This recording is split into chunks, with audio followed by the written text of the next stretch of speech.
I stood in the middle of my parents' anniversary party, holding my 5-year-old daughter, and I thought about 36 years in approximately 4 seconds, which is how long it took me to decide what I was going to do next. Let me tell you about my family before I tell you what I did, because what I did only makes sense if you understand what came before it. My parents are Gerald and Patricia Holloway. They have been married for 40 years, which is the occasion we were marking tonight, and they have 2 children, Kevin, who is 39, and me, Rachel, who is 36. The 3-year gap between Kevin and me is not the significant distance in my family. The significant distance is the one that has existed since we were children, which is not measured in years, but in the specific architecture of how a family decides, without ever stating it, which child is the one that matters most. Kevin was the firstborn and the only son, and he had understood from an age too young to remember what that meant in our household, which was that his preferences were the organizing principle around which other things arranged themselves. Not because my parents were cruel people. They were not cruel people. They were people who had made 1,000 small decisions across 39 years that each seemed reasonable individually and that had accumulated by the time I was old enough to see the pattern into something very clear.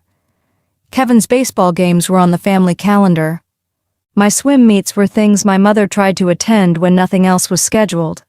Kevin's college was paid for completely, a decision my parents made without discussion because it was simply what was done. My college was paid for partially, the rest covered by loans that I had finished paying off 3 years ago, and that nobody in my family had ever asked about. Kevin's apartment deposit was a gift. My first apartment deposit was something I saved for over 11 months working 2 jobs while finishing my degree. I am not telling you this to perform grievance. I am telling you this because it is the accurate picture, and the accurate picture is the only one that explains tonight. I became the person who handled things gradually, the way you become things gradually when you are the one in a family who notices gaps and fills them without being asked. My parents' taxes for the last 8 years, I found them a CPA after my father made an expensive error on his own. My mother's medical appointments when she had her hip replaced 3 years ago, I coordinated the surgery, the recovery, the physical therapy schedule, the follow-up care. Kevin sent flowers. They were nice flowers. He sent them from his phone while he was on a ski trip, and my mother put them in a vase and said, "Kevin is so thoughtful." The anniversary party was mine from the beginning. Not because anyone asked me, because my mother mentioned in February that she and my father were coming up on 40 years and she supposed they should do something. And I said I would take care of it, and she said that would be wonderful. And that was the entire conversation. I found the venue, negotiated the catering, managed the guest list, ordered the decorations, including the small gold labels on the dessert table, and paid for all of it on my card. The total was $4,200. Kevin contributed a card. It had a picture of champagne glasses on the front. My mother put it on the mantel. Nobody in my family acknowledged that I had paid for the party. Not my parents, who knew, and not Kevin, who either knew or had not thought amounted to the same thing. There was no announcement, no thank you in front of guests, no quiet word from my mother saying, "I want you to know we appreciate what you've done." The party existed and I had made it exist, and that was understood to be my function. The way a table is understood to hold things without being thanked for holding them. I had brought Lily because I had no one to leave her with and because she was 5 and excited about cake, and I had told her there would be cake. I had told myself the party would be fine. I had told myself Kevin would be civil because we were in public and there were 40 people present, and even Kevin understood the performance requirements of family occasions. I had been telling myself things like this for 36 years. I was reasonably good at it. I had gotten less good at it since Lily was born, because Lily had a way of making the things I had learned to look past suddenly impossible to look past, which was something I had not anticipated about becoming a mother, and which I understood now was one of the most important things that had happened to me. When Kevin slapped her hands away from the dessert table and called her a freeloader, he was not doing something new. He was doing the version of something he had been doing since I was small, the version calibrated for a 5-year-old who had reached for something she was told implicitly was not quite for her. When my mother said family eats first, whatever's left is hers, she was not saying something new either. She was saying the thing she had been saying in 100 different forms for 36 years, which was that there was a hierarchy in this family, and I should not be confused about my position in it, and that this was simply the natural order of things, the way water ran downhill, nothing to be upset about. I had absorbed this for 36 years. I had absorbed it and managed around it and told myself it was not as significant as it felt, and built a life in which I functioned well and loved my daughter and paid my bills, including $4,200 for a party where my daughter was told she was a freeloader. She was 5 years old. She had been being careful. I had watched her. I picked her up. I put her on my hip. I felt her relax against me, the complete and uncomplicated trust of a child who knows she is held by the person who will not let anything happen to her. And I walked toward the entrance to find the event manager. Sandra was near the entrance with her tablet when I reached her. She looked up with the professional attention of someone whose job required noticing when guests needed something, and she took in my face and Lily on my hip in one quick assessment and waited. "Can I help you?" she said. "Yes," I said. "3 things." I showed her the booking confirmation on my phone, my name, my card, every line item for the evening, the venue fee, the catering package, the decoration setup, all of it purchased by Rachel Holloway Mercer, which was me. "Second," I said, "a child was physically struck by an adult guest approximately 5 minutes ago at the dessert table. She is 5 years old. She is my daughter." I paused. He slapped her hands. She was reaching for one item from the lower tier and he slapped her hands away and called her a freeloader. Sandra's expression did not shift dramatically. What it did was become very precise, very focused, the expression of a professional who has just understood that the category of situation has changed. "Third," I said, "I would like to cancel the event." Sandra looked at Lily. Lily looked back at her with the direct, serious gaze she gave to most new adults, measuring, deciding. "Her hands," I said more quietly. "Can you see where it landed?" Sandra crouched down to Lily's level without being asked. She looked at Lily's right hand where the skin was still slightly flushed. "Does that hurt?" she said to Lily directly. Lily considered the question with her characteristic honesty. "It did," she said. "It's okay now, but he didn't say sorry." Sandra looked at Lily for a moment. Then she stood up and looked at me. "Give me 2 minutes," she said. She stepped away and made calls, short and quiet, and I stood near the entrance holding Lily and watching the room. My mother was near the cake table speaking to one of her book club friends. Kevin was back at the bar with his plate, talking to someone, laughing at something. My father was near the windows with his oldest friend, a man named Douglas, holding his drink and looking comfortable in the specific way my father looked comfortable at parties, which was slightly separate from everything, watching rather than participating.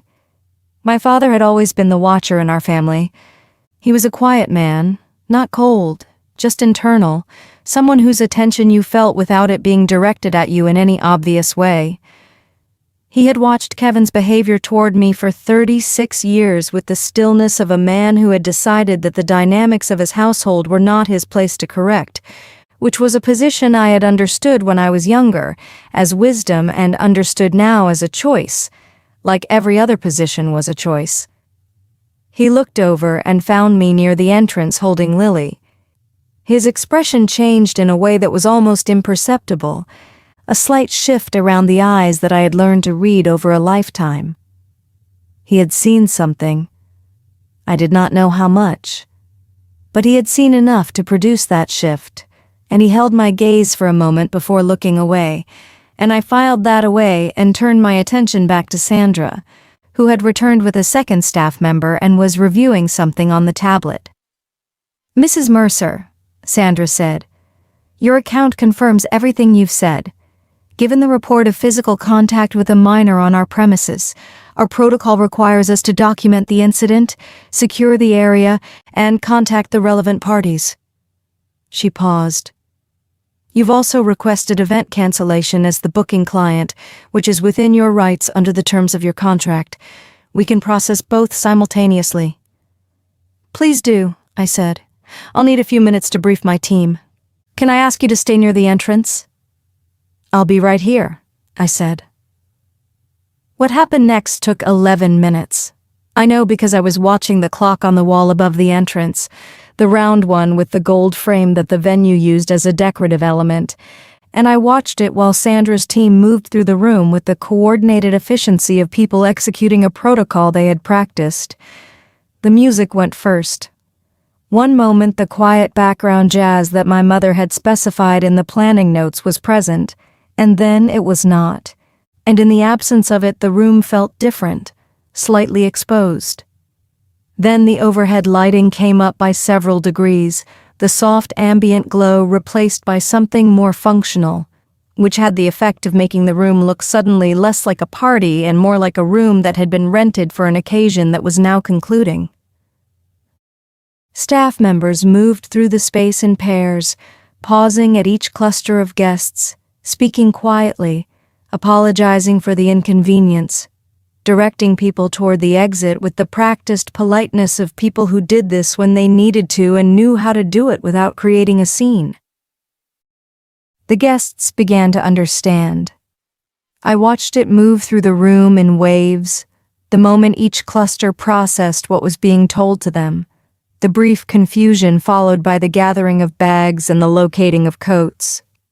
My mother's book club friends began moving toward the exit, casting looks around the room for explanation.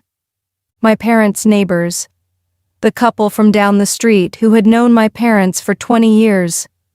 My mother saw me from across the room.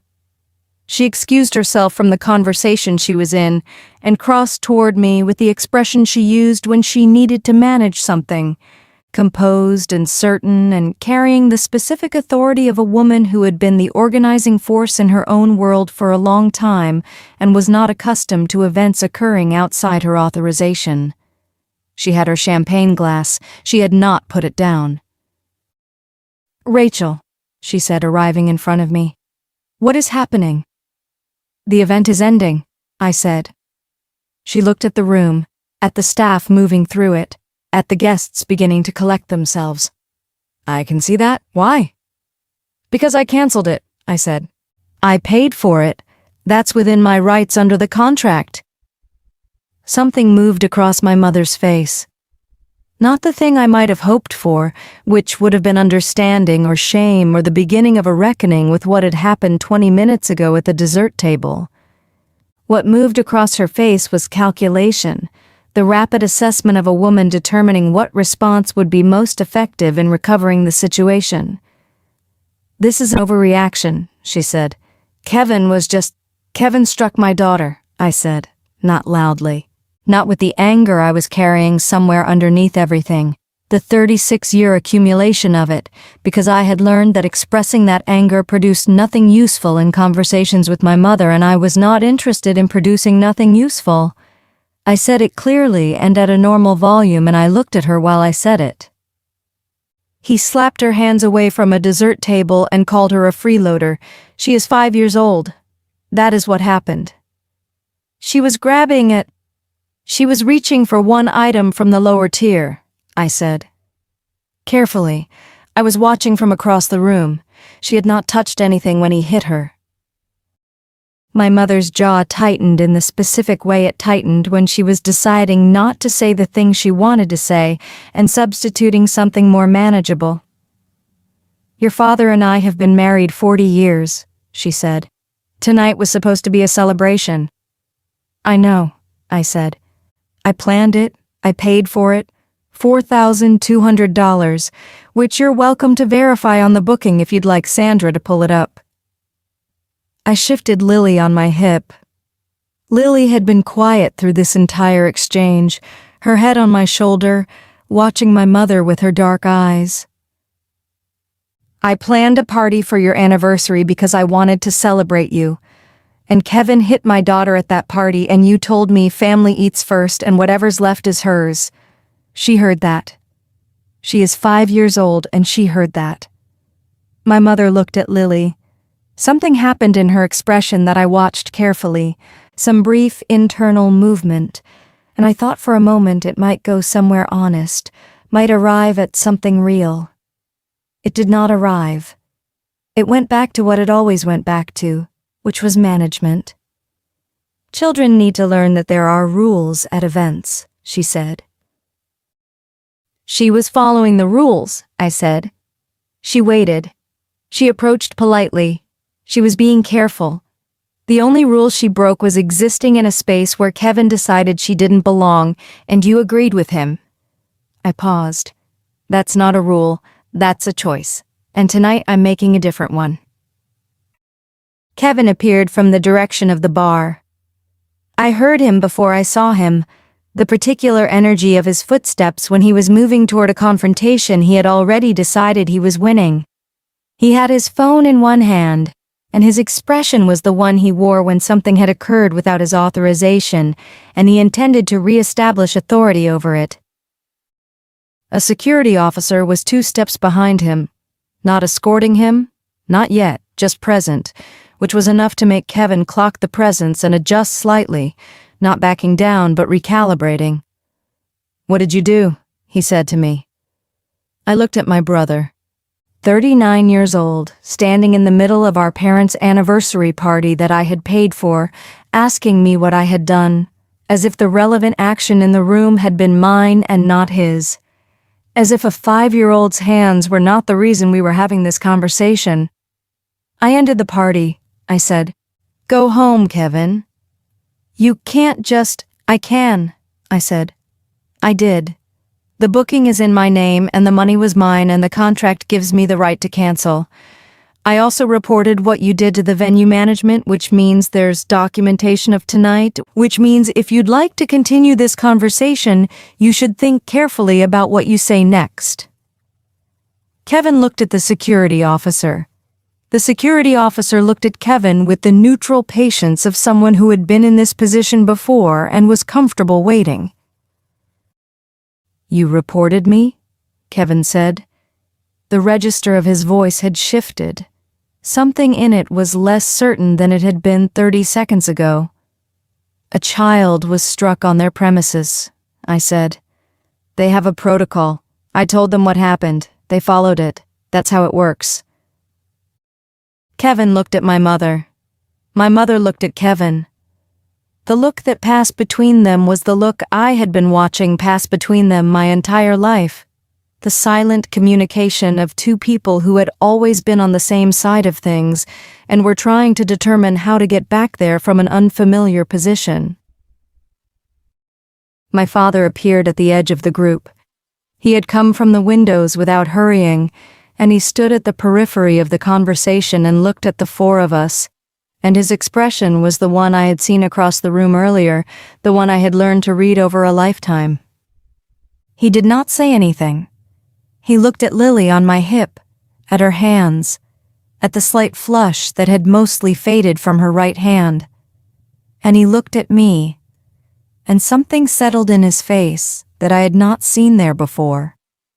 He reached out and he put his hand briefly on my shoulder. One hand, one moment, and then he stepped back. He did not look at Kevin. He did not say anything to my mother. He just put his hand on my shoulder and stepped back, and I understood that as the fullest statement he was capable of making, and I took it for what it was. Sandra appeared at my side. "Mrs. Mercer, we have a car available at the side entrance if you'd prefer to exit without going through the main lobby." I looked at her. "Thank you," I said. "Yes." I turned toward the side entrance. Behind me I heard my mother say, "Rachel and Kevin say, 'This isn't over. And neither of those things stopped me or slowed me down, because I had spent 36 years stopping and slowing down, and I had decided in the 11 minutes I had spent watching the clock with the gold frame that I was done with that particular reflex. Lily had her arms around my neck and her face turned into my shoulder, the way she positioned herself when she was tired and wanted to be carried. And I walked through the side entrance and into the corridor and out to the car that Sandra's team had arranged, and I buckled Lily into the back seat and I got in the front, and I sat there for a moment with my hands on the wheel. "Mama?" Lily said from the back seat. "Yeah, baby." "Are we going home?" "Yes," I said. "We're going home." "Is there cake at home?" I thought about the cake at the dessert table, the one Lily had been planning to select for 20 minutes, the one she had reached for carefully and been turned away from. "We'll stop and get ice cream," I said. "You can pick the flavor." Lily considered this trade seriously. "2 scoops?" she said. "2 scoops," I said. "Okay," she said, satisfied, and looked out the window as I pulled out of the parking lot. I drove for a few minutes before I said anything else. The city moved past the windows, ordinary and indifferent, the kind of evening that did not know or care what had just happened at a venue on the north side. "Lily," I said. "Yeah." "What happened tonight at the dessert table wasn't okay," I said. "You know that, right? What he did?" "I know," she said. "He didn't say sorry either." "He didn't," I said. "That wasn't okay either." She was quiet for a moment. "The lady said sorry," she said. "The one with the name tag." "Sandra," I said. "Yeah, she did." "She was nice," Lily said. I drove. The ice cream place was 3 blocks from our apartment, a place Lily and I went on Friday evenings sometimes, unremarkable and reliable, the kind of place that did not require anything from you except to decide what you wanted. I pulled into the parking lot and turned off the car and sat for a moment. 36 years. $4,200. One slap on a 5-year-old's hands at a dessert table where she had been careful and polite and done nothing wrong. I thought about the gold frame clock on the wall. I thought about Sandra crouching down to Lily's level and saying, "I could tell you were being careful." I thought about my father's hand on my shoulder, brief and certain, the most he had ever offered and more than I had expected. I thought about my mother's face when she said family eats first. Whatever's left is hers. The pleasantness of it. The way it had been said as if it were reasonable, as if it were simply the natural order of things, as if a 5-year-old who had waited patiently and approached carefully was a freeloader for wanting a piece of chocolate from a table that her mother had paid to have set up. I got out of the car. I opened the back door and unbuckled Lily, and she climbed out and took my hand, and we walked into the ice cream place, and she stood in front of the case with the focused seriousness she brought to decisions that mattered, and pointed to the chocolate one, and then changed her mind to strawberry, and then changed her mind back to chocolate. 2 scoops, she confirmed, looking up at me. 2 scoops, I said. She got her 2 scoops and we sat at the small table near the window, and she ate with the complete concentration of a person who is doing exactly what they wanted to be doing. And I watched her and I felt something settle in me that had been unsettled for a very long time. Something that was not triumph and not relief, but something more durable than both of those. The specific peace of a person who has finally done the thing they should have done a long time ago, and who is done explaining why it took so long. My phone had been buzzing in my bag since I left the parking lot. I did not look at it. There would be time for the calls and the messages and the version of events my mother and Kevin would be constructing, the one in which I had overreacted and ruined an important evening and been difficult in the way I had always been difficult, and I would navigate all of that in due time. Tonight I was watching my daughter eat ice cream at a table near the window, and that was sufficient, and I was going to let it be sufficient for as long as it needed to be. The calls started before I got home. My mother called 3 times during the 10-minute drive from the ice cream place to our apartment. I watched her name appear on my screen and I let it appear and disappear and appear again, and I did not pick up. Not because I was punishing her, but because I did not have anything to say yet that would be useful, and I had learned, slowly and at some cost, that speaking before you have something useful to say produces nothing except more things that need to be managed afterward. Lily fell asleep in the back seat 2 blocks from home, which she sometimes did on evening drives, her head tipped sideways, the 2 scoops of chocolate ice cream apparently having completed whatever energy expenditure the day had required of her. I carried her inside and put her in her bed without waking her, and I stood in the doorway of her room for a moment, looking at her hands on the pillow, at the right one which had been slightly flushed earlier and which looked completely normal now, small and relaxed and fine. She was fine. She would be fine. Children were more resilient than the people who loved them feared, and Lily was particularly resilient, which was something I had noticed about her from early and which I took no credit for because it seemed to be simply who she was. She had eaten her ice cream with complete satisfaction and fallen asleep in the car, and she would wake up tomorrow and ask for pancakes and not be carrying anything significant from tonight, or not anything that would show, which was both a relief and the kind of thing you filed away to watch for. I went to my kitchen and I made tea I did not particularly want, and I sat at my table and I looked at my phone. 11 missed calls, 4 from my mother, 3 from Kevin, 2 from a number I did not recognize that was probably Kevin calling from someone else's phone because he had decided I was screening his specifically, which I was. 1 from my Aunt Carol, my mother's sister, which meant the story had already traveled, which meant my mother had been on the phone in the car on the way home constructing the version she was going to need people to believe. 1 from my father, which surprised me, which I set aside to think about. There were also texts. My mother's were long, Kevin's were short, and had the specific energy of someone who was angry and wanted me to know it and had not yet decided what form the anger was going to take. My Aunt Carol said simply, "Honey, call me when you can," which was the kindest thing in my inbox and which I appreciated. I read through all of it without responding to any of it. Then I put my phone face down on the table and I drank my tea and I thought about what had actually happened tonight, the factual sequence of it, which was different from the version currently being assembled by my mother and Kevin and apparently my Aunt Carol. What had actually happened was this. My brother had struck my daughter's hands at a dessert table and called her a freeloader. My mother had validated this with a comment about family eating first. I had canceled an event I had paid for and reported a physical incident involving a minor to the venue management, both of which were within my rights, and neither of which had required me to raise my voice or make threats or do anything that could not be plainly described to another person. The version being assembled, I was fairly certain, looked considerably different. In that version, I had overreacted to Kevin being firm with a child who was misbehaving. I had canceled my parents' anniversary party out of spite and ruined an important evening for 40 people.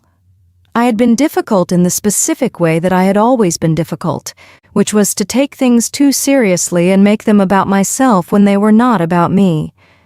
I had been the subject of that version for 36 years. I understood its contours well. What was different tonight was that I did not feel the pull of it. I had felt it for 36 years, the gravitational pull of the family narrative, the way it made you question your own perception, wonder if you had been too sensitive, decide that the reasonable thing was to absorb what had happened and move forward and not make it a thing. I had felt that pull so consistently that I had stopped noticing it, the way you stop noticing a sound that is always present. I did not feel it tonight. What I felt was very clear and very still, like a room after a window has been opened and the air has changed. I picked up my phone and I called my father back. He picked up on the second ring. There was noise in the background, voices, which meant he was still at the venue or had gone somewhere with people, and then the noise receded and I understood he had stepped away to take the call. "Rachel," he said. "Dad," I said. A pause. Not an uncomfortable one. My father's pauses were never uncomfortable. They were simply the space he gave himself before he said something, which he had always done and which I had always respected. "Lily's okay?" he said. "She's asleep," I said, "and she had ice cream. She's fine." "Good," he said. Another pause. I saw what Kevin did. I waited. "I've been seeing things like that for a long time," he said. "From him. Toward you." He said it carefully, the way he said things he had been holding for a while and was now releasing slowly, making sure each word was the right one. I should have said something. A long time ago, I told myself it wasn't my place to get involved in how your mother ran things. I told myself you were capable of handling yourself, which you were, which you are. But telling yourself something true doesn't always make the choice right. I sat at my kitchen table, and I held the phone and I did not say anything because he was not finished. "I'm sorry," he said. "For the times I watched and didn't act. There were a lot of them and you deserved better, and I'm sorry." My father had not apologized to me for many things in my life. He was not a man who performed emotion, who offered grand gestures, who made speeches. He was a man who put his hand briefly on his daughter's shoulder in a moment that required something more than silence, and who called her from a party he was still at to tell her what he had witnessed and what he was sorry for. That was who he was, and it was enough, and it was more than I had expected, and I sat with it for a moment before I trusted myself to answer. "Thank you," I said. "That means something." "What are you going to do?" he said. "I don't know yet," I said honestly. "Tonight I'm going to let Lily sleep and I'm going to do the same, and tomorrow I'll figure out what comes next." "That's a reasonable approach," he said. "Dad," I said it, the hand on my shoulder, "tonight, I saw it." "I know you did," he said. We said goodnight and I put the phone down, and I sat at my table for a while longer in the quiet of my apartment, which was mine, which Lily and I had made into ours over the years, with her drawings on the refrigerator and the small shoe rack by the door where her shoes were always slightly crooked no matter how many times I straightened them, and the light above the kitchen table that I had replaced myself when the fixture broke because there was no one else to replace it. I thought about what my father had said. I should have said something a long time ago. I turned it over and I looked at it from different angles, and I found that it did not produce anger in me the way I might have expected. It produced something more complicated, something adjacent to relief, which was the specific sensation of being seen by someone who had been present for a long time and had chosen, finally, to say so. I did not call my mother back that night. I did not call Kevin. My Aunt Carol got a text that said I'm okay, I'll call soon, which was true on both counts. The 11 missed calls could wait until I had decided what I wanted to say, which I had not yet decided, which was fine. The decision did not need to be made tonight. What needed to happen tonight had already happened. I checked on Lily one more time before I went to bed. She had shifted in her sleep, turned onto her side, one hand tucked under her cheek and the other stretched out beside her on the pillow. I stood in the doorway and I looked at her hands, both of them, small and relaxed and entirely unguarded the way children's hands are when they are asleep and there is nothing they need to hold on to. She was 5 years old. She had reached for something she wanted, carefully and politely, at a party her mother had paid for, and an adult had hid her hands away and called her a freeloader, and her grandmother had smiled and agreed. She would not carry a permanent wound from this. Children were resilient, and she was particularly so, and tomorrow she would ask for pancakes and go to school and come home and ask me something about dinosaurs, which was her current preoccupation, and the evening would not define her. But I had been 5 once too.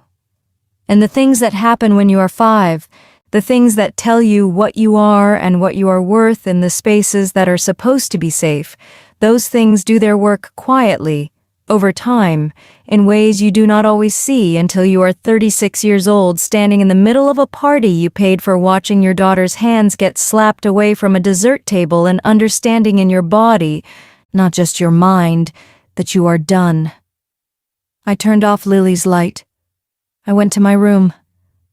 I got into bed and I lay in the dark, and I thought about tomorrow, which was a day I would have to make decisions in. Some of them difficult, all of them mine to make. That last part was the one I kept coming back to. Mine to make. All of it going forward, mine. I closed my eyes. Outside the window, the city was doing its ordinary things, indifferent and continuous, and inside the apartment my daughter was sleeping with her hands open on her pillow, and I let myself be exactly where I was, in the specific and sufficient present of a decision that had been made and could not be unmade, and I slept.